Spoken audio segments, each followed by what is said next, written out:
Está entrando no ar. Debate 93.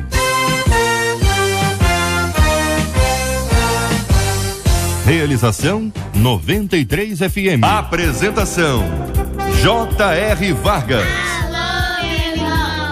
Alô, minha irmã. Já chegou o tio J.R. Estamos de volta, começando aqui mais uma super edição do nosso Debate 93 de hoje, nesta terça-feira, dia 2 de agosto de 2016. Fale com o Debate 93. 2461-0093. E-mail debate@radio93.com.br. Facebook Rádio 93 FM. Site www.radio93.com.br. Fale com a 93 pelo WhatsApp 96803-8319.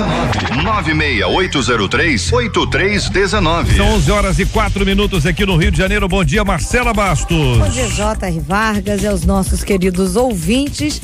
Lembrando aos nossos ouvintes que ontem aqui nós tivemos um debate muito especial sobre a questão da ideologia de gênero com a presença da doutora Marisa Lobo. E nós fizemos aqui um Face ao vivo, né? Um vídeo em que a doutora Marisa define aí de fato que é a ideologia de gênero. E olha, esse vídeo na nossa página no Facebook, rádio93.com, lá no Facebook, ele já está sim atingindo números muito interessantes e recordes de compartilhamento. Muitos ouvintes dizendo que não sabiam o que eram, e essa é a maneira de ficar informado. Então você não sabe, você não conseguiu acompanhar a gente, não assistiu ainda, entra na nossa página no Face, você pode assistir esse vídeo e também compartilhar.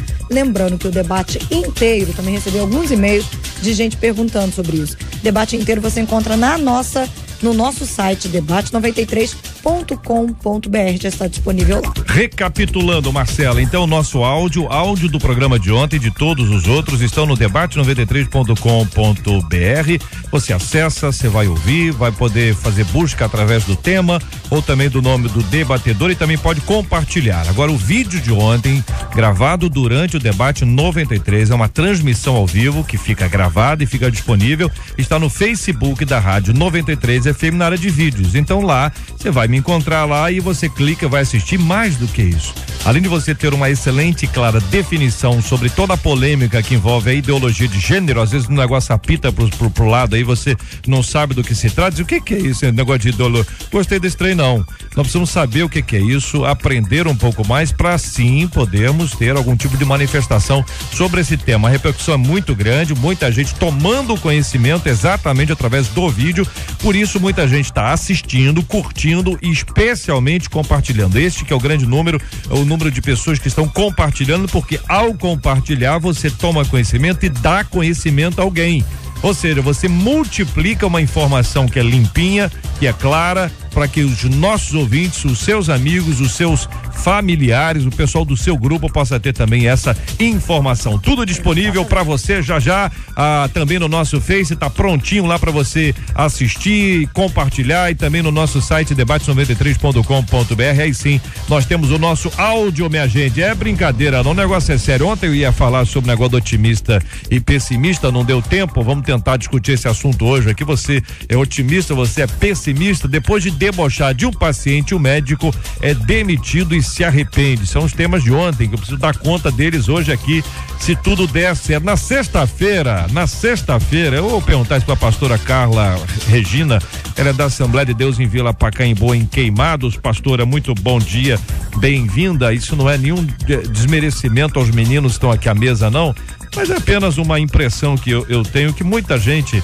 não tem noção da sujeira que tem nos alimentos. Eu fiquei impressionado aqui, porque eu contei aqui para os nossos ouvintes sobre a questão do pelo de roedor nas massas de tomate, extrato de tomate. Eu fiquei impressionado, e não foi só eu, não. Eu fiquei impressionado, muita gente ficou impressionada. Nós vamos trazer esse tema aqui, pastora, que a impressão que eu tenho, que muita gente não sabe, que tem no chá de menta, tem no chá de hortelã, tem no orégano, até no chocolate, pastora. Misericórdia. Bom dia, JR, bom dia aos nossos queridos ouvintes, pra dona de casa que cozinha, de ficar atento a tudo isso. É um negócio, de fato, brincadeira, assustador. Não, né? Assustador. Olha outra coisa aqui, ó, por exemplo, muita gente tá discutindo aqui comerciais de televisão que às vezes tem o nome de uma pessoa, eles dão o nome de uma pessoa e tem aí de um presunto que tá chamando o presunto feio de Luiz Augusto. E os Luizes Augusto estão entrando na justiça. Eu lembrei de outros nomes que estão aí atrelados a isso, a suposta abertura das Olimpíadas com a Gisele Bündchen sendo ou assaltada ou abordada. Nós vamos estar discutindo esse assunto aqui também. Um menino de 11 anos estava escondido dentro de uma bagagem, numa mala. O menino, 11 anos, colocaram o menino dentro de uma mala e essa mala, a mala com o menino e a pessoa que estava conduzindo o menino ia para Curitiba. Claro que eles não foram. Já aqui no debate. Este é o Debate 93, com J.R. Vargas, na 93 FM. Aquela desgraça que acontece, ouço os crentes dizerem: Jesus está voltando. Mas afinal, estamos realmente vivendo os últimos dias? Jesus não voltará somente quando todos no planeta o aceitarem como Senhor e Salvador? Já estamos vivendo os tempos da grande tribulação? Quais são os sinais do retorno de Cristo à Terra? Como devemos interpretar as revelações do Apocalipse?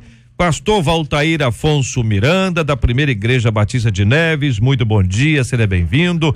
Professor e também autor de obra que fala sobre o Apocalipse, especialmente, né? Exatamente. Quando a gente fala sobre isso, pastor, e aí vamos para as perguntas aqui, estamos vivendo os últimos dias, Jesus não voltará somente quando todos no planeta o aceitarem, é essa a expressão adequada ou o conhecerem? Então, deixa-me falar um pouquinho sobre dois aspectos que tem nessa pergunta que eu acho que vale a pena olhar com calma, né? A primeira questão tem a ver com os últimos dias. Estamos vivendo os últimos dias? Eu gosto de responder essa pergunta olhando para a Bíblia, né? Após a morte e a ressurreição de Jesus, os discípulos esperavam o Espírito Santo em Pentecostes. Isso aconteceu. Após o Pentecostes, a multidão ficou impressionada com aquilo, disse que o povo que estava ali estava bêbado, e Pedro reage respondendo para eles: não tem ninguém bêbado aqui, é muito cedo. A resposta de Pedro para as pessoas é a seguinte: o que aconteceu aqui é a profecia de Joel, que diz que nos últimos dias vossos filhos e vossas filhas profetizarão. Veja aqui, querido ouvinte JR, aqueles que estão comigo aqui, Pedro olha para o Pentecostes e diz: o Pentecostes é o cumprimento da profecia de Joel relacionada com os últimos dias. Pedro diz: os últimos dias começaram agora, porque nós estamos falando em línguas. Aqui agora é o início do fim, é o início dos últimos dias. Eu olho para um outro texto, o apóstolo Paulo falando para Timóteo, lá na sua segunda carta, vai dizer para Timóteo: tome cuidado, porque nos últimos dias as pessoas serão arrogantes, presunçosas, e aí ele descreve um monte de coisa ruim que as pessoas serão nos últimos dias, e no final dessa frase, JR, ele diz assim: e vigiai, se afastai delas. Em outras palavras, essas pessoas já estão entre nós. Nós já vivemos os últimos dias. Isso quando Paulo a Timóteo, há 2000 anos atrás. Então a resposta bíblica para isso é muito clara. Os últimos dias começaram quando Cristo veio. Ali começou o final. O fim do mundo iniciou com a vinda de Jesus e vai terminar com a sua volta. Então, entre a primeira vinda de Jesus e a segunda vinda de Jesus, nós vivemos os últimos dias. Estes são os últimos dias, que já duram 2000 anos. Bom, de repente alguém pergunta: mas que dia longo? Bom, eu lembro a você, querido ouvinte, que Pedro já falou sobre este assunto, né? Um dia para Deus é 1000 anos, 1000 anos é um dia. Então isso não é um problema para Deus. A segunda questão, JR, eu acho que a pergunta que ele está fazendo é o seguinte: as pessoas irão ouvir todas antes da volta de Jesus e não se converter todas antes da volta de Jesus? Acho que é mais apropriada essa pergunta, né? Porque algumas pessoas relacionam a volta de Jesus ao fato de que cada ouvido tenha tido contato com a pregação do Evangelho. E não com a conversão de todos, porque a conversão de todos é uma impossibilidade do ponto de vista bíblico. A Bíblia diz que alguns se convertem e outros não. Então a conversão de todos não acontecerá para que Cristo venha. Então a questão não é se todos vão se converter, a questão é se todos vão ouvir a palavra antes da volta de Jesus. O reverendo Marco Antônio de Oliveira, da Igreja Metodista de Iguaba Grande, muito bom dia, seja também bem-vindo ao nosso debate 93 de hoje. O senhor concorda, pastor? J.R. Vargas, bom dia. Eu quero dar um abraço para todos os ouvintes da Rádio 93. Que o Senhor nos abençoe tremendamente nesse debate. Ao se falar sobre a literatura apocalíptica, a gente precisa estabelecer alguns critérios em relação a esse tipo de literatura. Primeiro, que é um tipo de literatura que difere da literatura normal. Ele usa símbolos, usa linguagem que não são elementos presentes num texto comum. Esse é um detalhe. Um outro detalhe importante é que os grupos apocalípticos, proféticos, escatológicos, eles tinham termos e códigos próprios que parece que eram muito fáceis de serem compreendidos pelos membros daqueles grupos. Então, eles usam códigos, sinais, uma linguagem diferente da nossa, que parece que era perceptível ao grupo nascente, mas que a nós é muito complicado. E um terceiro fator, JR, tem a ver com a atemporalidade dos textos. Os textos apocalípticos não se referem a uma época específica, eles são transversais, eles tocam em várias eras, em várias épocas. Isso complica o nosso horizonte para analisar um texto tão antigo. Eu diria, diante disso, que o termo últimos dias, como eu já salientei, são expressões que comuns aos chamados grupos proféticos, escatológicos. Eles, de fato, em algum momento, parece que entendiam que os últimos dias referiam ao final do primeiro século, segundo século. A gente percebe na leitura dos textos que havia uma expectativa que a coisa acontecia ali. Então, parece que havia uma expectativa que, de fato, o final do primeiro século, início do primeiro século, todos aqueles acontecimentos iriam realizar. Mas o pastor Voltaire está corretíssimo ao reinterpretar essa expressão últimos dias como uma coisa atemporal, que se estende desde o início de Pentecoste e pode ir ad eterno. Então nós estamos num terreno que eu diria extremamente minado. Reverendo Evaldo Beranger, da Igreja Presbiteriana Luz do Mundo, em Laranjeiras, querido, bom dia, bem-vindo. O senhor está de acordo, pastor? Bom dia, JR, bom dia a todos os ouvintes, aos colegas da mesa. Eu estou de acordo e quero apenas salientar alguns pontos que já foram ditos para que fique bem claro para os nossos ouvintes.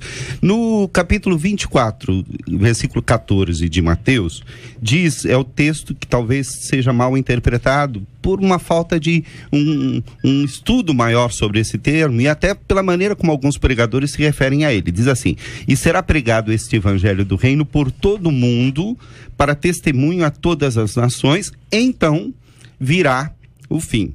A palavra mundo aqui não é a palavra normal usada na Bíblia para mundo, que seria cosmos.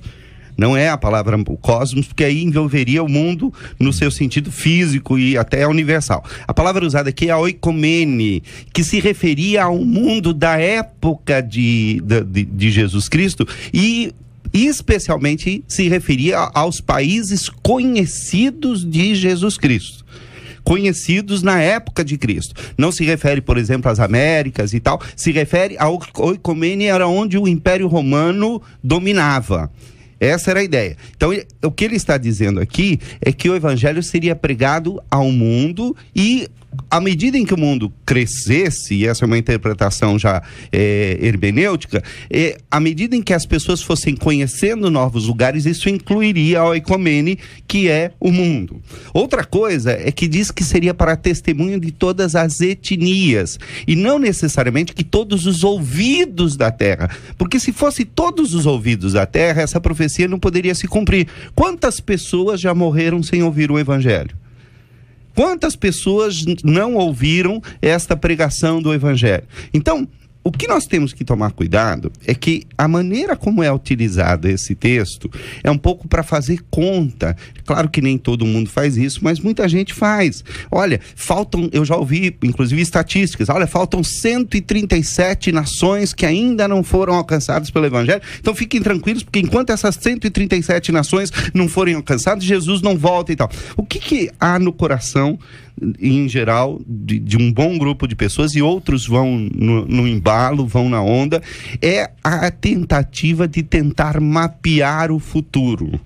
Tem muita gente que não está interessada em profecia, está interessada em horóscopo, está interessada em saber o que vai acontecer, quando vai acontecer. Quando a nação tal encontrar com a nação tal, então Jesus... Eu já vi há 30 anos atrás, um colega chegar para mim e dizer assim, olha, eu tive numa igreja e teve uma profecia tremenda lá, dizendo que Jesus está voltando logo. Eu falei, puxa, mas você não sabia disso?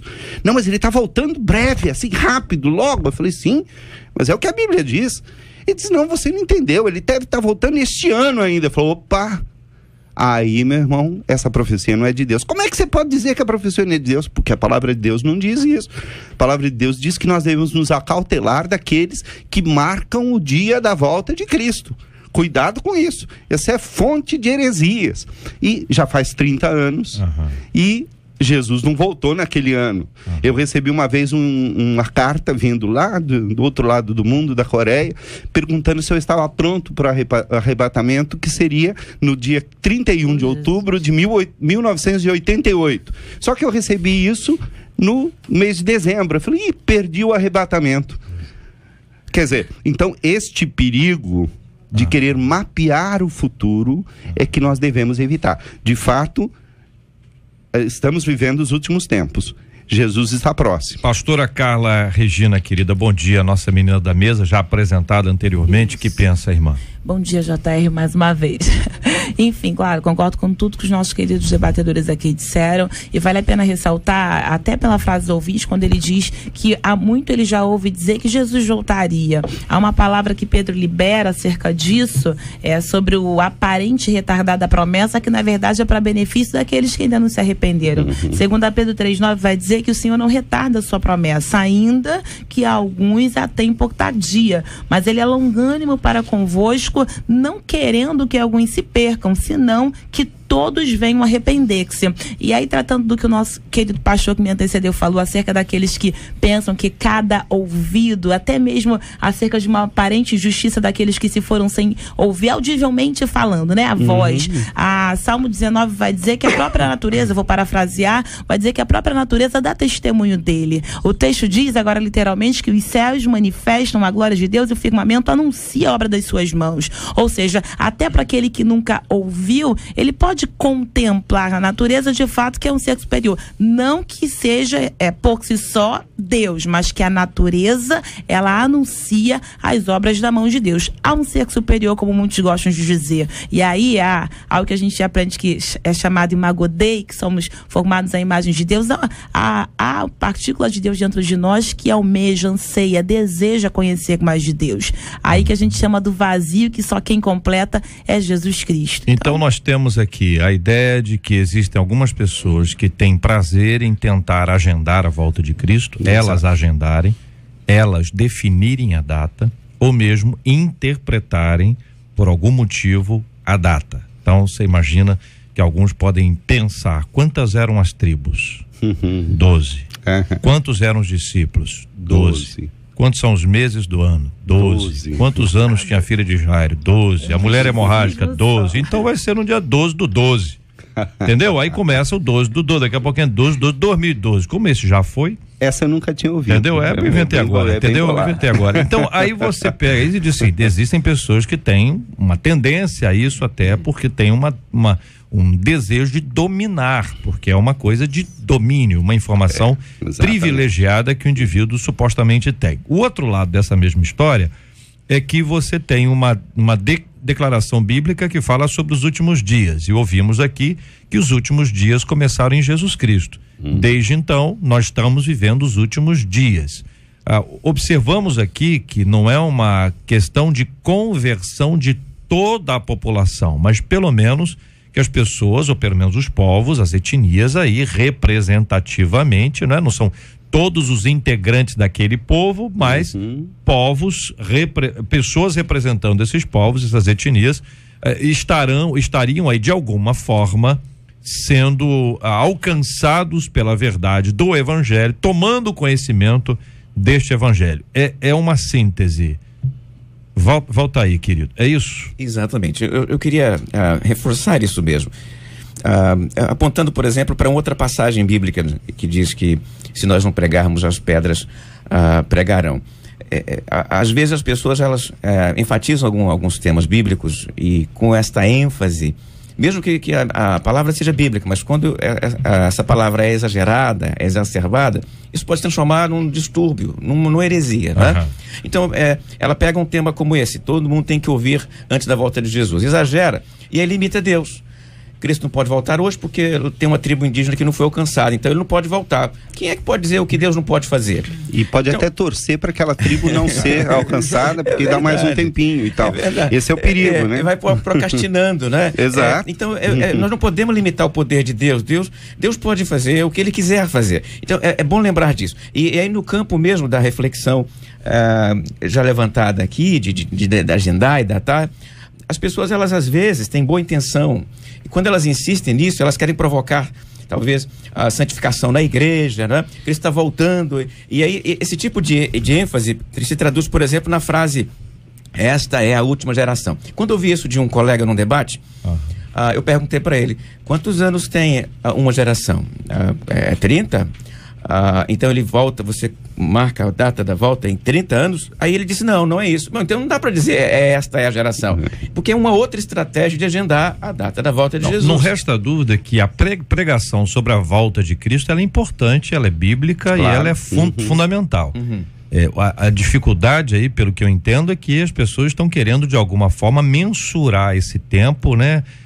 Determinar esse tempo, definir esse tempo para dizer, olha, serão em 30 dias, essa volta será em 30 dias, ou este tempo tem a duração de 30 anos, ou vai ser, sabe, essa coisa que eu estou entendendo que vocês estão combatendo. É verdade. Porque muita gente que já anunciou a volta de Cristo ficou com a cara grande, né? Mas só que não complica só quem falou. Complica os outros que não falam. Nós que não falamos nada, ainda sofremos porque alguém disse que estaria acontecendo e não aconteceu.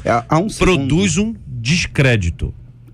Há um segundo aspecto, acho que, como você disse, precisamos pregar a volta de Cristo, mas o perigo não é apenas querer marcar a volta de Cristo, é querer santificar a igreja pelo medo, pelo terror, e não pela alegria e expectativa da presença de Cristo. A palavra volta de Cristo, ela não aparece no original. A palavra usada é parousia, que significa presença. A presença de Cristo em corpo novamente no mundo, que seria a sua volta, ele virá novamente, isso está na Bíblia, ela não deve provocar terror nos que são de Cristo. Se a gente lê os textos apocalípticos ou os textos que falam da volta de Cristo com medo no coração, pode ter certeza de que você está lendo errado. Porque esses textos são textos de consolo, são textos de ânimo, são textos para que nós nos coloquemos em pé. Há um detalhe especial, por que dessa ânsia em querer marcar o dia da volta de Jesus? Porque, em especial, o texto de Mateus capítulo 24 fala em alguns acontecimentos. É verdade. Em alguns acontecimentos. E quando a gente olha para o tempo, a gente percebe que alguns desses acontecimentos estão aí às portas. E a pessoa então fica, puxa, o texto fala em certos acontecimentos, em guerra, rumor de guerras, charlatanismo, heresia. Puxa, isso está acontecendo. Aí a pergunta segunda é, será que a vinda do Senhor está próxima ou não? Agora, é importante destacar que no versículo 3 de Mateus 24, o Senhor está respondendo, inicia a resposta a 3 perguntas feitas pelos apóstolos. Eles perguntaram quais sinais queriam demarcar a destruição do templo, quais sinais queriam demarcar a vinda dele e quais os sinais que iam demarcar o fim do mundo. E aí o papo continua. Em nenhum momento o texto apresenta essas respostas de forma cronológica. Nem sistemática. E aí que causa uma confusão tremenda. Você faz uma salada de fruta e imagina que todos os textos, as falas, elas são cronologicamente estabelecidas e que o Senhor está respondendo cada uma dessas perguntas. Aí surgem os grupos evangélicos, cristãos e não cristãos, que tentam dizer, olha, Jesus falou que a vinda dele vai acontecer quando o templo for destruído. Aconteceu. Haverá também guerra, rumor de guerra. Está acontecendo. Aliás, já acontece há muito tempo. Então, ele vai chegar. é importante destacar, e o reverendo Evaldo já colocou, o texto bíblico, ele tem códigos específicos para ser interpretado. E quando eu me distancio do tempo, do momento na qual ele foi escrito e para a geração que ele foi destinado, eu tenho uma tendência a fugir do sentido e da real interpretação dele. O JR, vale a pena ressaltar, o reverendo Evaldo falou sobre isso, a política do medo é uma coisa terrível, né? Quando você tenta impor medo, quando na verdade não deveria ser assim. É uma expressão muito utilizada na palavra de Deus, que é ladrão da noite, mas eu acho tremendo como Paulo descreve aos Tessalonicenses acerca dela, quando ele fala, mas irmãos, acerca dos tempos, capítulo 5, 1 Tessalonicense, mas irmãos, acerca dos tempos e das estações, não necessitais de que se vos escreva, porque vós mesmos sabeis muito bem que o dia do Senhor virá como ladrão da noite. Mas aí eu pulo pro versículo 4, onde ele diz, mas vós, irmãos, já não estáis em trevas, para que aquele dia vos surpreenda como um ladrão. Ou seja, você não precisa ficar preocupado quando vem, se vem, meu Deus, é agora, não. Se a tua vida estiver no altar, pronto toda para todo hora. tempo, com a vida no altar, é não abrir e piscar Até porque de olhos. Jesus pode voltar para mim. Fatos, com a morte, eu né? posso me encontrar com Cristo agora. Agora, hoje. quando a gente fala sobre a questão de 21 de maio de 2011, onde é isso aí? Deve ser nos Estados Unidos, né? Isso aqui foi um movimento em 2011 que fez bastante barulho. Eu me lembro. Até aqui no Rio de Janeiro, o pessoal com bonezinho, dia 21 de maio. Eu estava em Israel. Eu estava bem. Nesse dia aí, especificamente, 21 de maio, eu acho que eu já tinha vindo. Mas eu vi vários anúncios lá, outdoors inclusive. Exatamente. Só que eu falei assim, poxa, então se rolar a parada aqui, a camarada está em Jerusalém só, eu já tô a minha local. viagem para Israel pela primeira vez era julho de 2011. Eu falei, ele não pode vir, que eu tenho que ir a Israel antes. Segura aí, senhor, né? Mas vira pra cá, ó. Tá mostrando aqui o iPad. E aí um senhor com a placa, entendeu? Dizendo que a Bíblia garante dia do julgamento, 21 de maio de 2011. Dá um site que eu não vou dar o site aqui. Dia 21 de maio passou, aí o pastor deles, Harold Camping, disse que se equivocou na data e disse maio não era, mas outubro ele disse, garanto que é outubro. Foi a pedido da pastora Carla. Foi. Outubro pastora Carla pediu. 1843 aconteceu isso também. 1843 houve um grupo que existe até hoje, que marcou a data da volta de Cristo. Depois ele disse que se enganou, que tinha feito as contas erradas das 70 semanas, marcou para o ano seguinte, 1844, as pessoas foram para o monte, as pessoas venderam tudo, as pessoas deixaram tudo. Houve um outro caso há pouco tempo atrás, que o camarada que marcou a volta de Cristo, ele tinha aplicações para depois da volta de Cristo. Ele tinha aplicações do dinheiro da igreja. Sabe por quê, né? No nome dele, ele é Marte. para depois da volta de Cristo. Ele vai dizer que ele é Marte. Então, a gente precisa se acautelar muito de gente assim. Nosso querido Martinho Lutero, entre 1521 e 1534, ele traduziu o Antigo Testamento. Mas no meio da obra, ele escreveu para um amigo dele, o tal de Armensdorf, dizendo o seguinte: eu não vou terminar, porque Cristo volta antes. Olha, ou seja, em 521, até o Lutero dizia que Cristo está voltando, não termina nem a tradução do Antigo Testamento. Então, em tudo mas quanto ele não século, parou de trabalhar. Isso que é maravilhoso. Ele está traduzindo. Enquanto ele não vem, eu traduzo. Né? Esse processo, a gente não sabe o dia e a hora, então a gente tem que estar pronto já. A gente não pode parar a obra, porque tem gente que deixa de estudar, porque eu vou estudar para quê? Aí é o famoso migué apocalíptico. Entendeu? Migué apocalíptico. Não vou trabalhar, porque afinal de contas eu vou trabalhar no reino. Migué apocalíptico. Cuidado com isso, porque muita gente acaba identificando equivocadamente os sinais. Reverendo Marco Antônio, o senhor começou a estabelecer aí e trouxe-nos aqui algumas evidências bíblicas dos sinais, né? Que é o que muita gente busca. As pessoas estão buscando. Então, sinal, o senhor falou guerra, humor de guerra, fome, enfim. Nós temos uma série de problemas que não são novos. Não é isso? Mas hoje, de alguma forma, nós temos mais informação do que tínhamos anteriormente. E muita gente pensa que também a transformação do mundo naquilo que os especialistas em comunicação chamam de aldeia global, né? Que tratam sobre a questão da comunicação, muitas vezes especificamente, e a internet, que pode ser acompanhada no mundo inteiro como uma evidência. Diz assim, olha, se todo olho verá, certamente será pela internet. E aí começa-se uma discussão sobre esse ponto. O que pensa o senhor? Observe bem, como eu já disse, esse é um assunto muito complicado. Nós queremos que o Senhor virá de fato. As palavras que estão na Sagrada Escritura, elas vão se cumprir e nós veremos o Senhor vindo buscar a sua igreja. Como já foi destacado, a gente deve correr dessa tentativa de fixar dia e horário. Mas o Senhor disse, há sinais que podem estar relacionados ao fim do mundo. Eu posso interpretar esse texto como uma estafa do planeta. Há evidências de que em algum momento esse planeta está sofrendo uma estafa e deixará de existir. Posso eu, texto bíblico, entender que o Senhor está dizendo em relação a isso.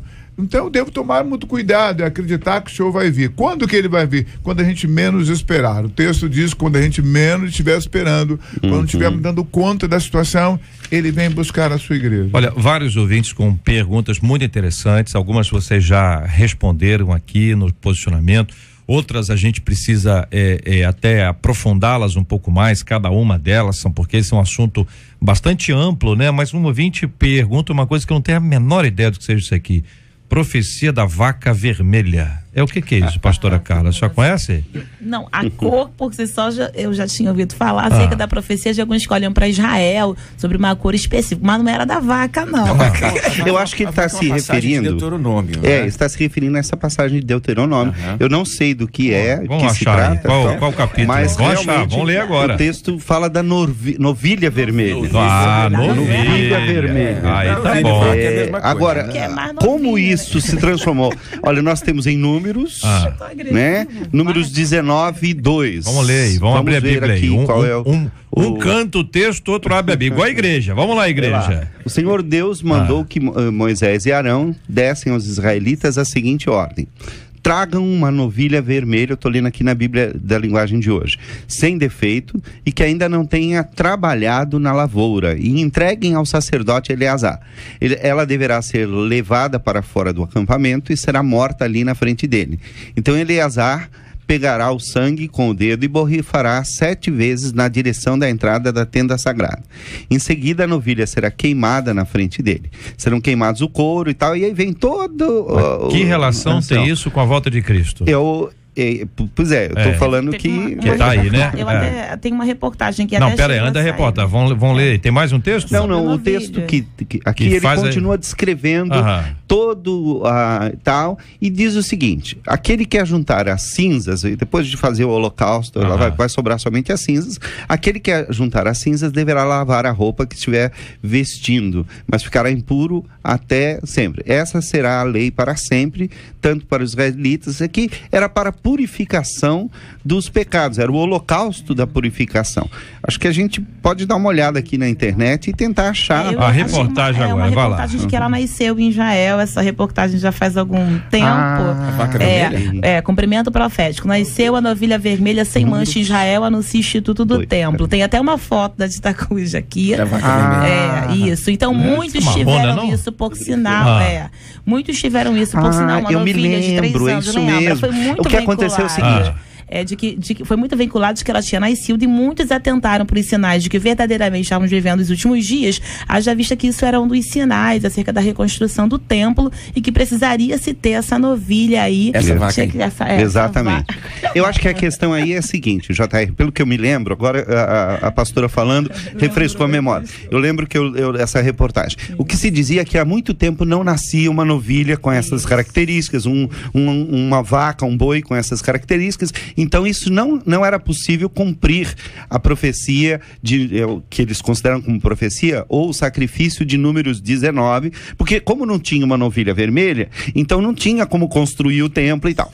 Essa profecia está inserida naquele grupo que acha que a reconstrução do templo de Jerusalém vai retornar os sacrifícios do Antigo Testamento, e isso é um sinal da volta de Cristo. Então, quando nasce essa novilha vermelha, muita gente diz: olha aí, agora nós podemos construir o templo porque a novilha vermelha já nasceu e a gente pode sacrificar. Agora, qual a relação com a volta de Cristo? Aí o senhor está dizendo que isso está sendo interpretado como uma profecia. Agora, o texto lido, que não o é senhor uma mesmo profecia. leu, não faz referência a isso. JR, a grande questão É isso, reverendo Marco Antônio? A grande questão é o seguinte: há várias formas, ou várias chaves de tentar abrir os textos apocalípticos. Alguns deles é colocar Israel como epicentro de todos os acontecimentos.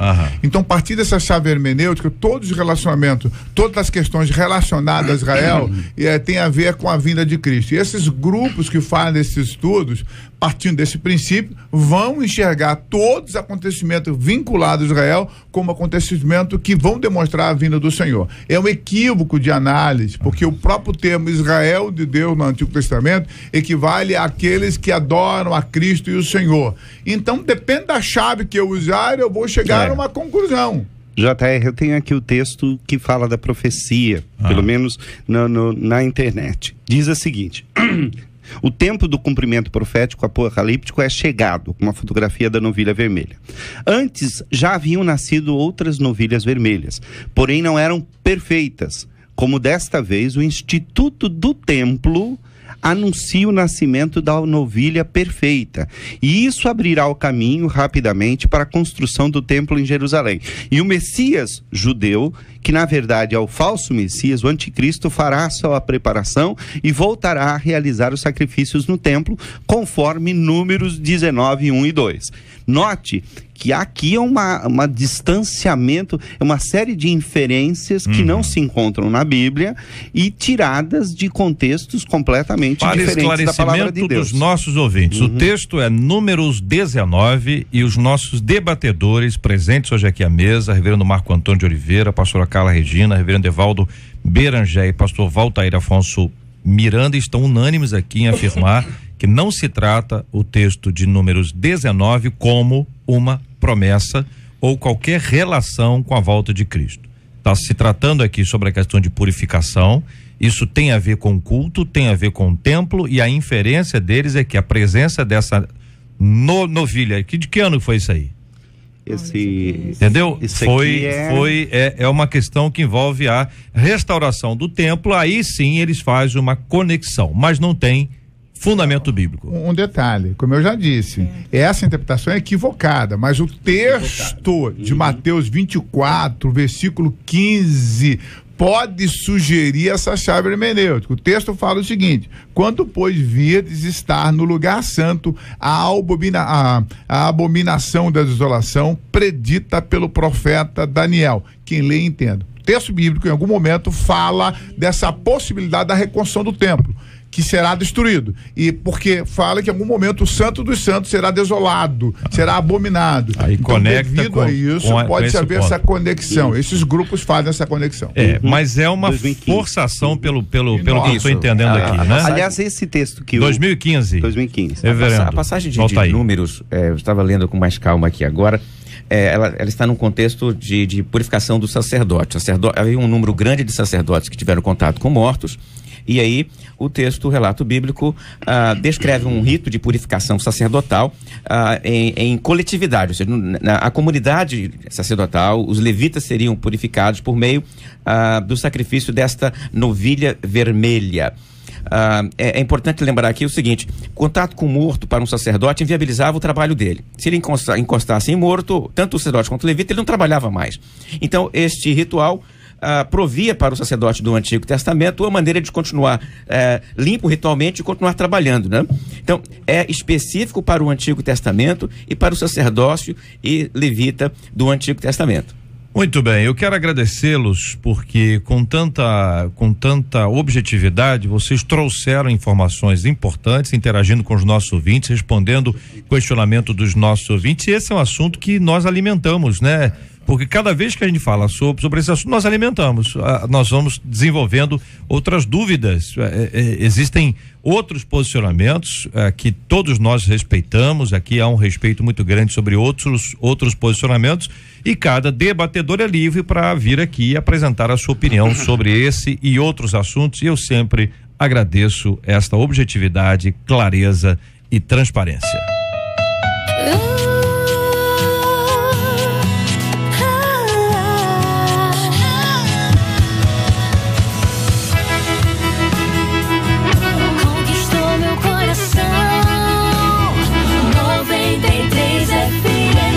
Uma canção muito antiga do saudoso Luiz de Carvalho. Você lembra dessa aqui, ó? Quem é antigo de igreja conhece, ó. Olha que maravilha, minha gente, ó. Daqui a pouquinho vou tocar mais um pedaço pra você dessa canção especial, né? Luiz de Carvalho, que voz, hein? Que voz maravilhosa esse Brasil produziu com esse cantor extraordinário, esse intérprete maravilhoso que já está desfrutando dessa bênção na presença de Deus. São 11h43. Apesar dos problemas, o Comitê Olímpico Internacional está mantendo o otimismo e nós temos várias palavras sobre esse assunto. Um deles dizendo o seguinte: alguns desafios de última hora, mas nossos amigos brasileiros estão cuidando deles, tudo está sendo acertado, esperamos uma grande edição dos Jogos Olímpicos, disse o presidente do COI. Você é uma pessoa otimista? Tem pessoas que são muito otimistas, né? E tem pessoas que são pessimistas, pessoa devagar. A gente vê aqui, por exemplo, o texto de Filipenses capítulo 4, versículo 8, dizendo que devemos ocupar a nossa mente com os pensamentos que vêm do alto. Você consegue fazer isso quando as circunstâncias são contrárias? O que você acha, querido debatedor, querido ouvinte, que pensam vocês sobre esse assunto, começando com o reverendo Marco Antônio? E eu creio que a gente precisa acreditar mais no nosso potencial, primeiro, enquanto brasileiro. Já realizamos 2 bigs eventos e eu tenho total confiança que esse evento será maravilhoso. Precisamos confiar mais. O brasileiro parece que tem um problema de complexo, né? Se acha inferior aos demais. Nós não somos inferiores aos demais. Algumas vezes somos desorganizados porque nossas autoridades brincam com o tempo. Mas eu creio que tudo vai dar certo. A palavra de Deus me convida a ser alguém da esperança. Esse otimismo, além das Olimpíadas, esse otimismo, ele faz parte do posicionamento daquele que confia em Deus, que crê em Deus, que descansa no Senhor, é exatamente isso, porque a palavra diz que nós somos mais do que vencedores. A Bíblia diz que, mesmo em circunstâncias mais difíceis, ainda assim somos vencedores. E o crente em Cristo Jesus deve ter essa perspectiva esperançosa pelo dia de amanhã, mesmo que ele seja lançado na fornalha de fogo ardente. Ainda assim, ele tem esperança na ação de Deus, na mão de Deus que está do lado dele. Então ele não pode perder a esperança, senão ele não sai de casa de manhã. Pastora Carla, a gente associa o pessimismo, em alguns casos, com baixa autoestima, né? O reverendo Marco Antônio falou sobre a autoestima. Essa perspectiva de ver as coisas negativamente, tá um sol maravilhoso, você vai chover. Vai chover. E o outro lado, às vezes, tá uma chuva tremenda, o cara diz assim, mas tem um sol lá em cima. Eu conheço pessoas que elas vivem, são altos e baixos, tem dias muito pessimistas e outros muito otimistas. É claro que a gente tem que cultivar o otimismo. Em contrapartida, quando a gente fala do contexto das Olimpíadas, quiçá o pessimismo se dê por vezes outras vertentes disso. Então, eu acredito que a pessoa, não é nem contra o evento em si que seja uma bênção, mas eu acredito que pelo que acontece no Brasil acerca de outras coisas, saúde, educação, então a pessoa até torce às vezes, tomara que dê errado para a pessoa poder, o que não é uma coisa legal. Reverendo Evaldo, para além das Olimpíadas, quando a gente observa, por exemplo, até nos próprios cultos, olha, vamos realizar uma campanha evangelística, um culto especial, a pessoa diz, olha, acho que isso não vai dar certo. Já tentaram isso antes, hein? JR, eu creio que o cristão tem que ser otimista, mas não pode ser delirante. Ele não pode ser eufórico no sentido de que ele acredita em coisas que não são plausíveis e não são corretas. Quanto às Olimpíadas, eu creio que a gente precisa ter uma cautela. Realmente, há muitas coisas erradas que os nossos governantes, os responsáveis fizeram. Há uma perspectiva de que muitas coisas podem dar errado, mas eu espero que elas deem certo. Agora, o que me preocupa realmente é que parece que há pessoas que estão torcendo para dar errado, para poder provar talvez um ponto político, alguma coisa assim. Então, eu creio que o cristão ele deve ser realista, com os pés no chão e sempre esperar o melhor de Deus e das pessoas. Para além das Olimpíadas, quando a gente pensa na questão de fé, e algumas pessoas usam uma expressão corriqueira, é só vitória. E a gente sabe que não é assim, né? A vida cristã tá claro, no mundo tereis aflições, palavra de Cristo. O detalhe desse processo é que no meio da aflição o cristão experimenta a paz e experimenta uma esperança, experimenta uma convicção da presença de Deus ao lado dele, que é completamente diferente daquele que não conhece a Cristo. Ou seja, não é que não vai passar por alguma coisa. É diferente isso, pastor Marco Antônio. A nossa esperança, por que da esperança cristã? Ela difere da comum. A nossa esperança, porque cremos na vida eterna. Compreendemos que nesse mundo vamos passar por aflição, alguns de nós vamos morrer com câncer, morrer com enfermidade dolorosa, mas nós cremos na ressurreição. Isso nos possibilita o quê? A esperança, né? Alguns de nós, né? Alguns que aí estão nos ouvindo, né? Como é ecumênico que você está usando, né?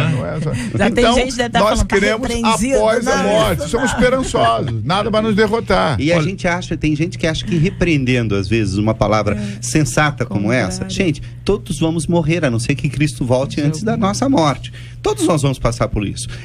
Todos nós passaremos por alguma enfermidade. E Cristo falou que ainda que a gente morra, a gente vai ressuscitar. Exato. Então não Agora, há tem possibilidade gente de que acha que virtude para nós. Olha, não repreendo, bate isso na não madeira, aceito, faz isso não é sinal pra da mim. cruz. Tem gente que chega a bater na mesa, esquecendo que isso é uma superstição. Não, mas é porque batem 3 vezes, porque em nome de Jesus. É isso que o povo Pai, faz. do Filho e do Espírito Santo. O povo faz isso. É uma bobagem, mas que faz. Isso é Bom, mandinga. então existe então a possibilidade de se enxergar além do que a gente vê, porque se a gente vivesse pelo que a gente enxerga, possivelmente nós estaríamos decepcionados. Agora, o cara que vive pela fé, ele vive além do que está sendo visto, né? Não vivemos pelo que vemos, mas pelo que cremos, né? E no meio das aflições nós vamos vencendo as paradas, ou seja, é olhar a vida com um olhar um pouco mais amplo. Agora, que tem gente que sofre de um pessimismo crônico, isso não resta dúvida. Você dá bom dia, a pessoa pergunta por quê? E mau humor pega, JR. Mau humor pega, mau humor pega. Essas pessoas contaminam quem estão à volta. Misericórdia. Síndrome de Oliver Haha. Lembra daquela hiena, daquele desenho animado? Vida, dor. Não vai dar certo. Isso. É mais fácil esse Agora, o que não deu certo foi o médico Guilherme Capel Páscoa, né?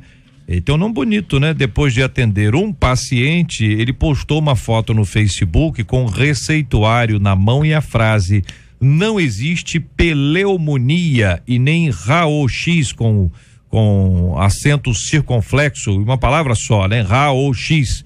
Essa repercussão foi tão grande que ele foi demitido, inclusive.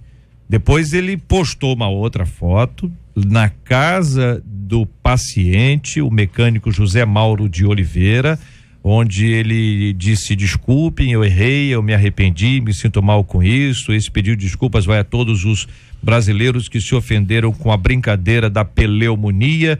E ele está dizendo que o senhor José Mauro hoje tornou-se meu amigo, diz ele. Pretencioso, hein? Amigo não é fácil assim não, meu queridão. E aí ele fez isso aí. Agora, de dizer que vai atender, vai ser o médico da família. Eu nem sei se, bom, enfim, né? Tá aí, com tanta crise é melhor ter esse aí do que nenhum, né? Porque a gente, a maneira como ele lidou, né? Muito obrigado. A maneira como ele lidou com esse assunto, mas por outro lado, parece que houve um arrependimento. Pelo menos isso é uma coisa boa. Olha, eu acho que a gente sempre deve valorizar atitudes de arrependimento, mesmo que no primeiro momento a gente não saiba dizer se aquilo vem do coração ou não.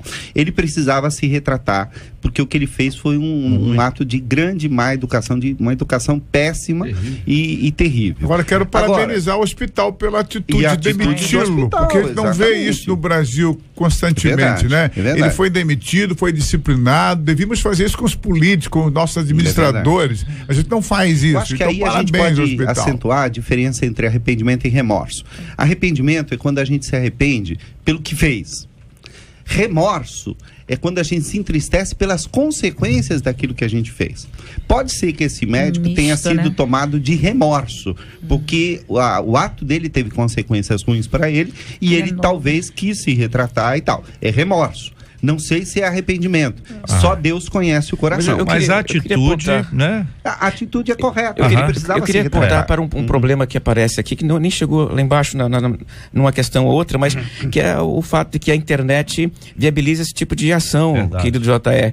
A internet leva as pessoas a dizer essas coisas, a agredirem um outro, a fazerem violência. A internet é um campo que exacerba aquilo que nós temos de pior. E aí, pela internet, ele cometeu o ato de agredir o mecânico com essa zombaria aqui. E aí, deboche, né? E pela internet, depois ele tenta consertar. Mas eu acho que nesse caso aí, sinto muito, mas eu acho que ele não aprendeu, que a internet que é o problema. A internet é que colocou ele nessa situação, eu diria né? que a internet não é o problema, ela só amplificou um problema. Mas se ele errou pela internet, ele está tentando consertar pela internet. Né? Eu acho que a internet, ela amplifica. Mas vocês perceberam que abaixo da tentativa de consertar, há uma série de comentários polemizando o ato dele de tentar consertar. Então, quando você joga para a internet, você não sabe para onde isso vai, quem vai ler esse negócio. Agora, o hospital aqui é o seguinte: o Hospital Santa Rosa de Lima, em Serra Negra, uma belíssima cidade do interior de São Paulo. Vários congressos acontecem naquela região ali, uma região hoteleira bastante grande, e eu tenho a impressão que, como é uma região fria, o pessoal deve comer muita massa. E aí, pastora Carla, produtos de tomate, a Anvisa prevê que pode ter um fragmento de pelo de roedor a cada 100 gramas, ou 10 fragmentos de insetos, como baratas e moscas, em 100 gramas. Orégano, para quem gosta de orégano, vocês gostam de orégano? Gosta de orégano? 20 fragmentos de insetos em 10 gramas, ou 3% de areia ou cinzas insolúveis em ácido. Para você que está aí aqui à mesa tomando um cafezinho, 60 fragmentos de insetos para cada 25 gramas. Pó de café? Torrado, moído. Chocolate, Anvisa permite 10 fragmentos a cada 100 gramas. Tem ainda aqui 1,5% de areia ou cinzas insolúveis em ácido em alimentos em geral. Canela em pó, 1 fragmento de pelo de roedor em 50 gramas. Essa discussão veio à tona depois que a Anvisa publicou os produtos de tomate, os extratos de tomate, dizendo que essa marca não pode, porque tem pelo de roedor acima do tolerável. Eu me espantei aqui, o Brasil inteiro se espantou. Porque, embora a gente coma isso direto, admitir isso como tolerável é intolerável. Isso tem a ver com o tipo de manipulação que esses alimentos passam. Eu sei porque eu tenho formação em química e a gente tem alguma noção acerca da questão de higiene e tal, quando a gente faz. Não sabia dessas proporções. Mas existe sim uma questão de tolerância. Por exemplo, a canela, ela é tirada da natureza, de uma casca de árvore, e é quase impossível você separar o que já passou por aquela árvore antes dela passar pelo processamento. Então, existe um nível de tolerância que é considerado ainda dentro da higiene e tal. É assustador. Quantas asas de barata, então, são toleráveis? Então, comemos essas coisas durante o ano inteiro. Toda uma vida. O ouvinte aqui dizendo, JR, até no meu pretinho, absurdo, JR. Só para exemplificar, a Anvisa explicou que a contaminação ocorre durante o processo de fabricação e é um problema mundial. Após a colheita, o tomate é levado para um galpão e geralmente o armazenamento não ocorre em um local limpo e controlado. É nesse momento que o roedor tem acesso ao alimento e o contamina. As fábricas são inspecionadas periodicamente pela vigilância sanitária local ou estadual. Os fiscais colhem até 3 amostras aleatórias e as encaminham para um laboratório responsável por fazer análise. Caso seja verificado algum tipo de irregularidade, o produto é recolhido. A fabricante corre o risco de ser multada em valores que vão de R$2.000 até R$1,5 milhão, ou pode ser inclusive interditada. Agora você imagina que isso tudo não tem jeito de ser tudo, é por amostragem. E é um processo de fiscalização que acontece periodicamente. Ou já não seja, foram? Hoje eu vou que o fazer olho não jejum. vê, o coração não sente, né? E assim, ou seja, bom, Hoje eu farei Ô, jejum. JR, sabe qual é o consolo? Que tem pessoas que comem essas coisas aí, esses animais aí em outros países, justamente orientais. é aí o verdade. consolo, eles comem o animal inteiro, a gente tá comendo só mas um olha, pedaço. pedacinho. Mas bem cozido, bem assado O e tal, quê? talvez. um ratinho, Será? ratinho. Será, Come né? rato, barata lá nos Será? países orientais. Bom almoço para quem estiver almoçando agora aí, né? Um grande abraço. Aqui, muita gente questionando a questão dos anúncios, né? De televisão. Tem uma marca aí anunciando um presunto e dizendo que o feinho lá, o ruinzinho, ou seja, a concorrência chama-se Luiz Augusto. E quem tem esse nome está entrando na justiça. Ó, você tá ouvindo a gente e tem esse nome, aproveita e embalo. Porque já tem alguns aí entrando na justiça por conta dos comentários, entendeu? Porque aí o filho já é chamado de presuntinho, a mulher do camarada é chamada de queijinho, tô lendo a matéria. A mulher já é chamada de queijinha, o filhinho de presuntinho, a filhinha de presuntinha, entendeu? A galera pega, né? Eu tava me lembrando, por exemplo, do Nem a Pau Juvenal, pra quem é do tempo do reverendo Marco Antônio, bonita camisa Fernandinho. Essa eu lembro. Não E é? alguns até que são ofensivos. Você parece que é do meu Vou tempo, lembrar. né? Não, Você parece, se lembra, né? Você parece. se lembra Não, que aí. eu li antes de entrar no ar, entendeu? Eu fiz Foi uma pesquisa histórica. Não é isso? Agora isso aí complica. Agora interessante essa polêmica que envolve aí a modelo Gisele Bündchen e a possibilidade dela dela aparecer na abertura das Olimpíadas. Foi um ensaio, você imagina, faz um ensaio, quantas mil pessoas? 40 mil pessoas. Como é que faz um ensaio com 40 mil pessoas, secreto, com câmera, 40 mil pessoas. todo mundo com celular, entendeu? Secreto. É um negócio até, enfim, pitoresco, né? Mas teria ela feito parte de uma abordagem onde alguém a abordava e seria um assalto. Vendedor, né? Depois já virou um ambulante. Isso. A organização agora diz que é uma pegadinha, que não foi, talvez não seja nem A nem B, foi só para iludir. Mas se é para iludir, por que ensaiou?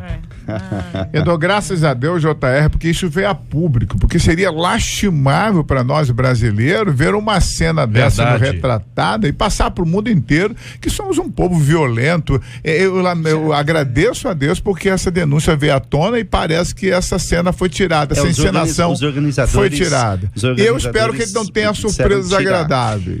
O Meirelles, que é um dos responsáveis, eu estou muito tranquilo quanto à abertura por causa das pessoas que estão à frente. O Meirelles, que é o Fernando diretor, Meirelles. O senhor tem intimidade? Olha aí, eu não já lembrava o primeiro nome. Meirelles, meu amigo Meirelles. Eu não lembrava o primeiro nome, eu não quis arriscar.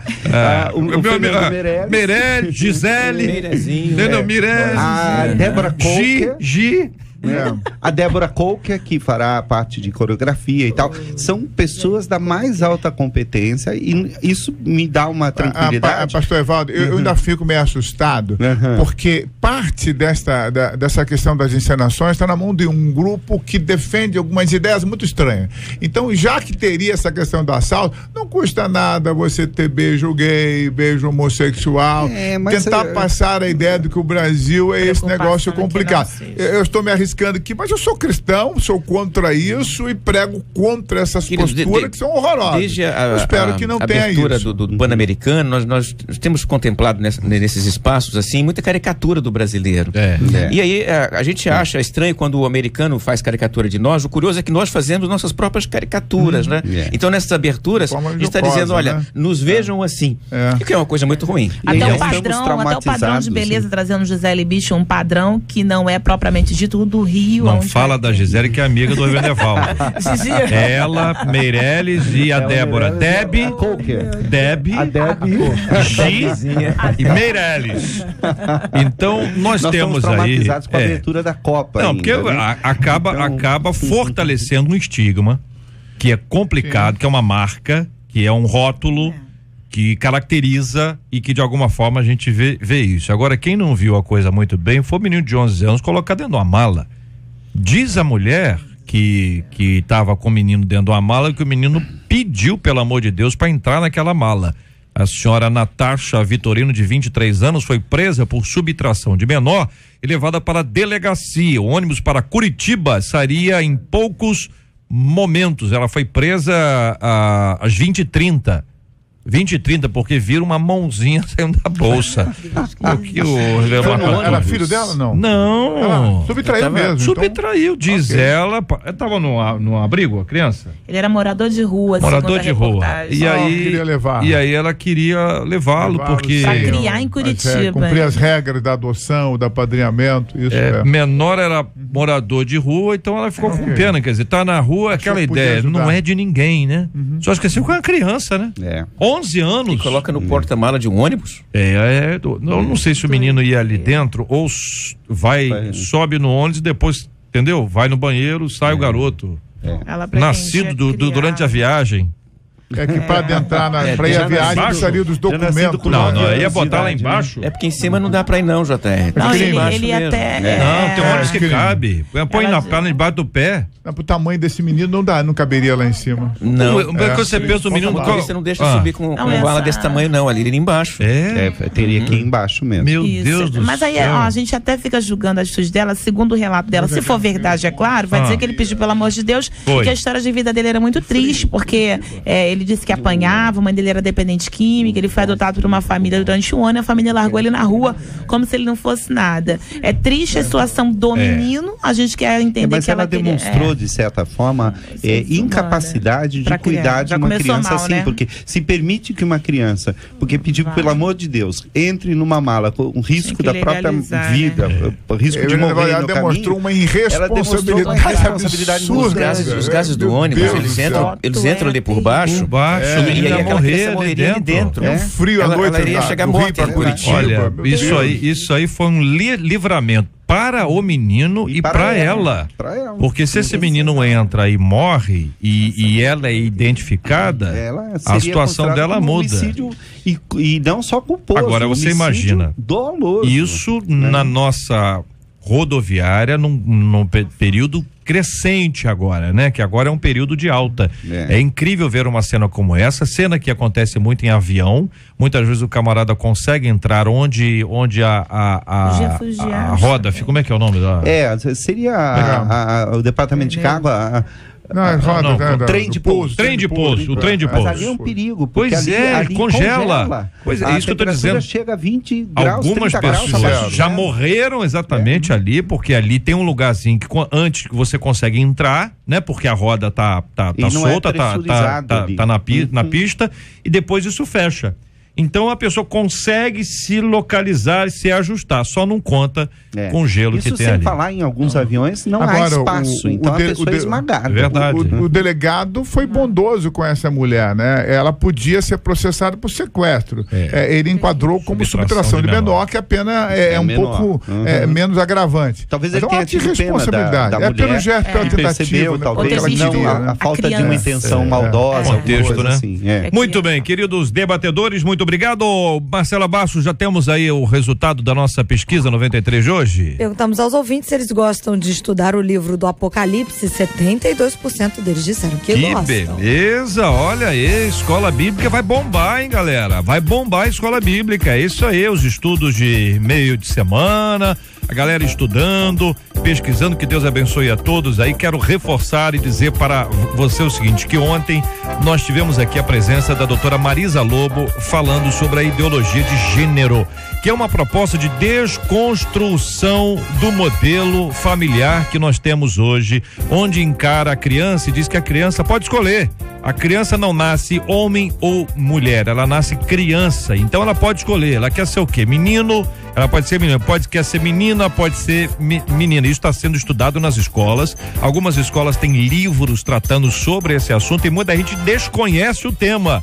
Já ouviu falar de ideologia de gênero, mas não sabe o que é isso. A definição que ela trouxe foi muito clara, muito objetiva, muito simples, e você pode achar agora no Facebook da 93 FM. Procura lá nos nossos vídeos, você vai encontrar no Facebook, nos vídeos, você vai encontrar a nossa entrevista com ela aqui, presença, participação no debate 93 de ontem. Tá tendo uma repercussão muito grande, você assiste o vídeo, você curte e você especialmente compartilha, para que não apenas você tenha conhecimento, mas que outros também possam ter conhecimento sobre esse assunto. Reverendo Marco Antônio de Oliveira, um forte abraço, meu querido.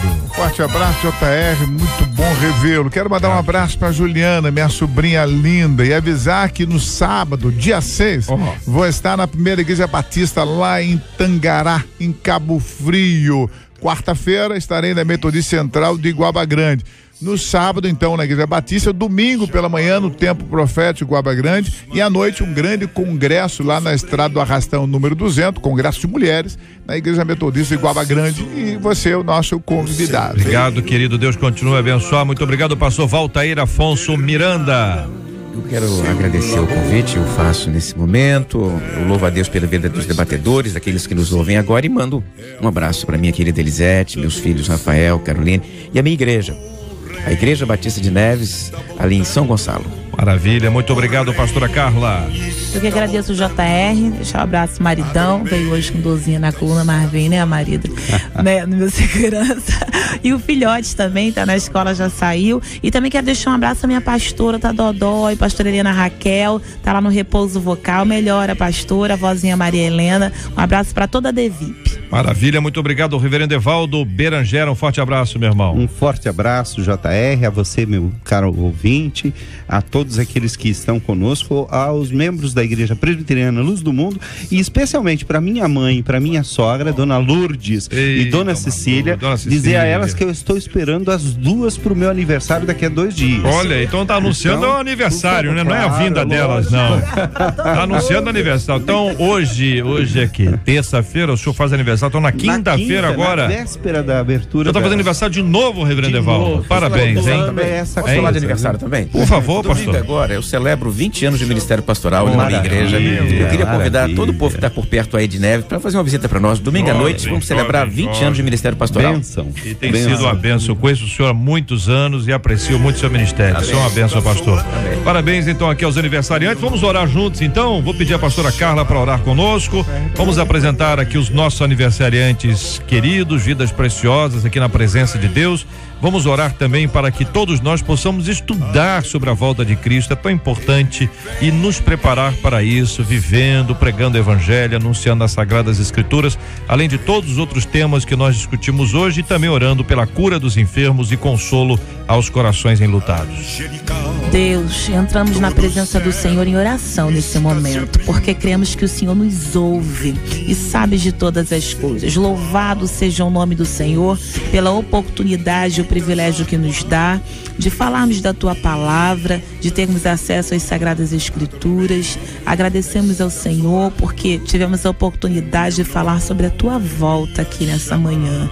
Senhor, ser com cada um daqueles que querem se aprofundar, se preparar, se alicerçar, a fim de que não sejam pegos de surpresa pela sua vinda, Senhor. Abençoa, dá entendimento, dá graça em nome de Jesus. Oramos, Senhor, pela vida dos nossos queridos pastores aqui na mesa. Oramos pela vida do reverendo Evaldo, que vai aniversariar daqui a 2 dias. Ser com o teu servo ali na igreja dele, com a família dele. Ser com o nosso querido pastor Valtair. 20 anos de ministério não é fácil. Ser com o teu servo que se dispôs a escrever acerca desse tema escatológico. Oramos, Senhor, pela cura dos enfermos, pelos enlutados, por aqueles que nos ouvem, estão passando por um momento de angústia, meu Senhor. Tem misericórdia por cada tema abordado aqui, que pessoas se tornem otimistas porque tem no Senhor a esperança. Senhor, nós estamos nos preparando porque queremos que o Senhor há de vir nos buscar. Dá força a cada ouvinte, Senhor. É o que nós te pedimos e já te agradecemos em nome de Jesus. Amém. Está voltando, aleluia, ele vem me buscar. Deus te abençoe. Você acabou de ouvir Debate 93.